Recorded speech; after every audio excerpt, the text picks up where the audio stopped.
Hey, it's Dorleen, and today's video is the final flip through of my first junk journal. I'm saying first because I know I'm going to make more of these once I completed all of the blank page. I wasn't sure how I was going to create the cover for my junk journal until I saw this, my FedEx box.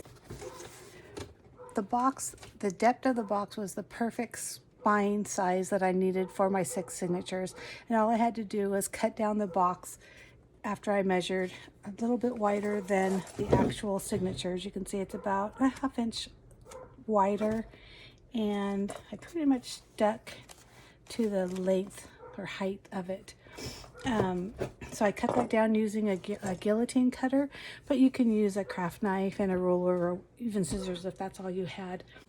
Before I covered the journal, I folded the seams where the box was scored a couple of times back and forth, and I did that to loosen up the score lines because I knew that I was going to open this and needed it to be semi-flat for when I completed the rest of the signatures. I'm not going to go over how I covered it. I do have a blog post that I show and I talk a little bit about that, and I will have that link down below. But if you go to my blog, you can also see it, and it will be part of this post that I'm doing with this video. I'll have my blog address down below as well, and it's probably floating on the screen right now, which is www.craftsinthecommandcenter.blogspot.com. So now, how was I going to bind the signatures into the cover? So many people sew them into the spine, but I didn't want to do that. Mostly because I'm lazy, and if you're a follower of mine, you know that I say that very often. So what I did is I have some packaging string, and I wrapped it around the spine. This is without the signatures in here, and I did it enough times to where I needed 6 straps, I guess, because I had 6 signatures and I know those had to fit in there. And then what I did is each signature, I opened it up to the middle page and just slid them in. Now, if you did watch all of my flip throughs of my 6 signatures, which I hope you did, and if you didn't, please go back. You can go through the index of my channel and look through those. But I mentioned often that I was taking advantage of a lot of these free virtual art workshops, classes, etc., that were just like everywhere for a while, and that's exactly what I did with my junk journal cover. This was a virtual art lesson, and instead of using a canvas, which they recommended, I used my junk journal cover. So I thought that was super cute. That was called a whimsical flower. So now I want to talk about this band. You probably saw it around the journal, and you saw me peel it off. So this was just a happy accident. I received some pajamas from one of my sons and my daughter-in-law, and this was wrapped around the pajamas, and of course it wasn't this size. You know, I was going to toss it, and you know, I've really been looking closely at everything now that I started my junk journal, and I thought, wow, that would make a perfect band. So I had to cut it in to size. I did score, you know, on the spine, and painted it, stamped it, and made it ugly cute. So that's what you see, and it's actually a good thing. If you can take a close look at this, you can tell how much my junk journal has expanded, and I still have a lot of pages to go. So this will definitely get thicker, and this will just help it all stick together. And before I put that on, I also wanted to talk about this cute little elephant that I have here on the side. This was a keychain gift from one of my friends and co-workers, and I have a lot of keychains, but she knows that I like elephants, so she bought that for me, and I thought it would be fun just to put it on the back of the spine. So I just punched a hole, and I actually attached this with another ribbon. So that's it for the cover, the spine, and how I bound my junk journal. If you like this video, please give me a thumbs up. If you're not already, please think about subscribing. If you are considering making a junk journal, I do recommend that you gather your junk so that you're ready to bind or make signatures. And there are so many different things you can use. If you click on the label that says junk journaling over on the right hand side of my blog, you can see a lot of, first of all, how I created a signature. You can even see how I worked on the cover. I mentioned that earlier.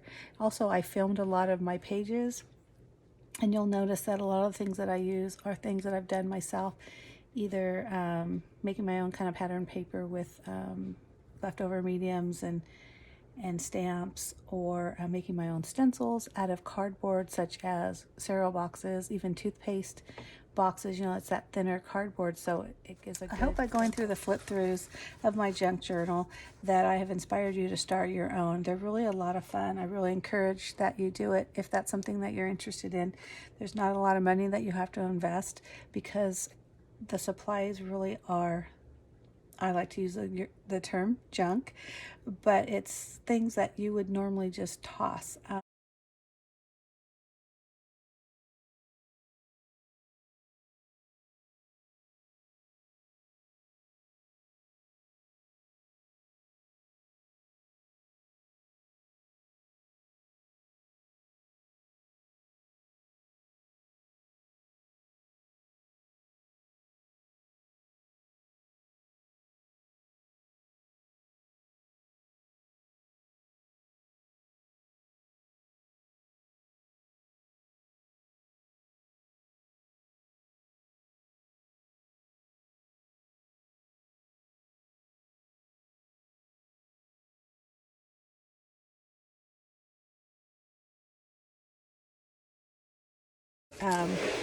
This container, I have a ton of different things, the song, the lyrics, and you know, I saved that. You can make copies of things, colored copies of things. There's a lot of websites that give you permission to copy their art, and you can use them. This holds the silverware when you go to Chili's. Yep, again, I'm that person that keeps these things, because that could be a pocket. Just anything. This paper right here, when you buy things, they'll package, you know, the stuffing inside the packaging.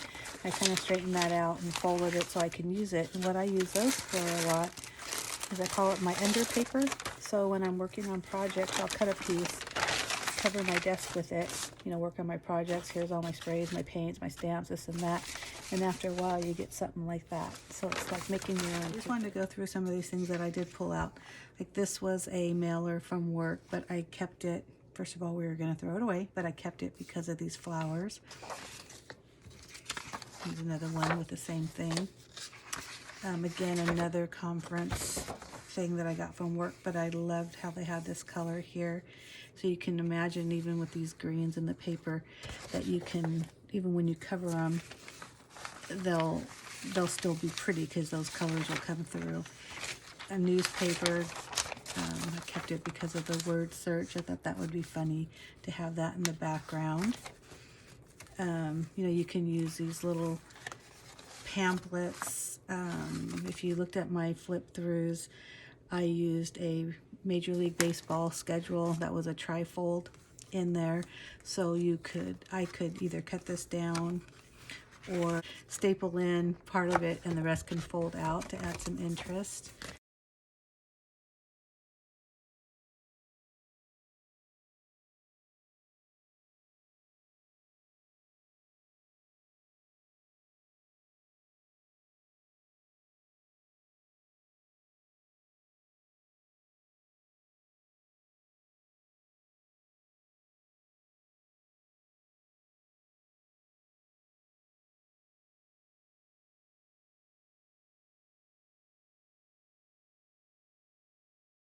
So things like that, really just any kind of paper. And if you look at like magazine pages, a newspaper print, copier paper, everything has a little bit different texture, so that also gives a little bit more interest in your pages.